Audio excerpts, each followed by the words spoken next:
सोचिए कि आप जापान घूमने गए हैं, एक दुकान में शॉपिंग कर रहे हैं और सिर्फ इतना बताते हैं कि आप इंडिया से हैं और कुछ ही देर बाद आपके सामने पुलिस बुला ली जाती है।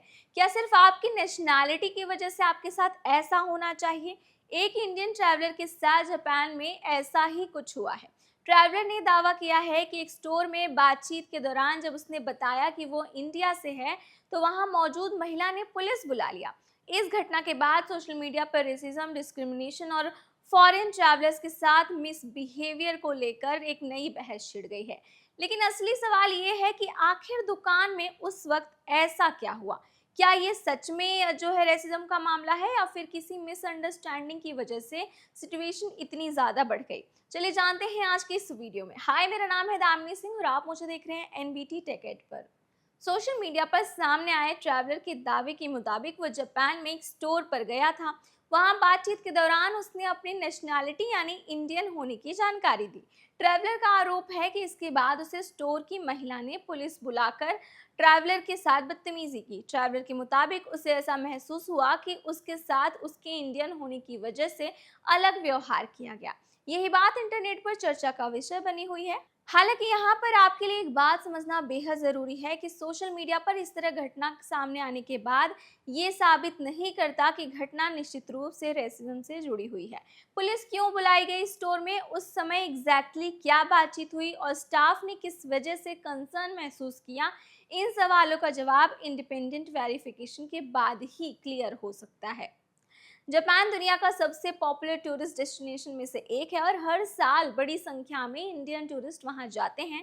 लेकिन किसी भी फॉरेन कंट्री की तरह जापान में भी लोकल लॉज, कल्चरल डिफरेंसेस और कम्युनिकेशन स्टाइल को समझना काफ़ी ज़्यादा इंपॉर्टेंट है। कई बार लैंग्वेज बैरियर की वजह से छोटी सी बात भी गलत समझी जा सकती है। जापान में इंग्लिश हर जगह आसानी से समझी जाएगी, ये ज़रूरी नहीं है। इसलिए टूरिस्ट को किसी भी स्टोर पर, पब्लिक प्लेस या ऑफिशियल इंटरेक्शन के दौरान शांत रहना चाहिए और अपनी बात क्लियरली समझाने की कोशिश करनी चाहिए।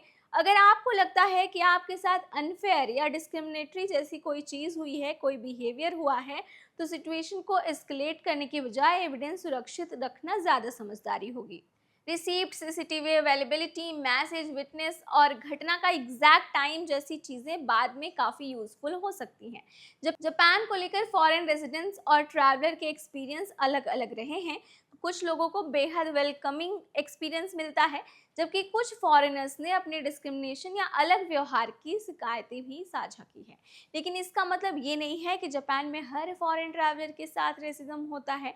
किसी एक इंसिडेंट को पूरे देश या पूरे जापान के पॉपुलेशन के बिहेवियर से जोड़ना बिल्कुल भी सही नहीं है।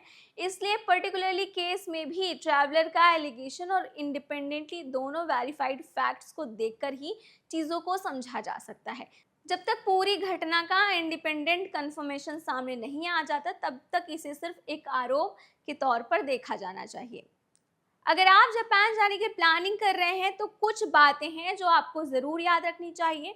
सबसे पहले लोकल रूल्स और कस्टम्स को समझिए। जापान में public behaviour, Q, noise, photography और शॉपिंग जैसे जगहों पर काफ़ी स्ट्रिक्ट एक्सपेक्टेशंस होती हैं।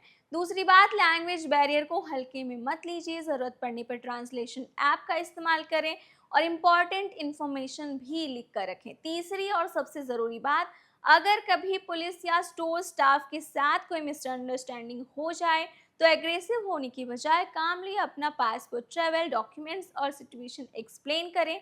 अगर आपको लगता है कि आपके साथ गलत व्यवहार हुआ है, तो घटना से जुड़े एविडेंस को सुरक्षित रखना आपके लिए काफ़ी सेफ हो सकता है और काफ़ी मददगार हो सकता है। तो इस पूरी घटना का सबसे बड़ा सवाल यही है कि क्या एक इंडियन ट्रैवलर के साथ सिर्फ उसकी नेशनैलिटी की वजह से डिस्क्रिमिनेशन हुआ या फिर इस इंसिडेंस के पीछे कोई दूसरा कारण था। फिलहाल सामने आई जानकारी के मुख्य रूप से ट्रैवलर के आरोप और एक्सपीरियंस और सोशल मीडिया डिस्कशन पर आधारित हैं। इसलिए बिना पूरी इंडिपेंडेंट कंफर्मेशन के किसी व्यक्ति या संस्था को दोषी ठहराना सही नहीं होगा।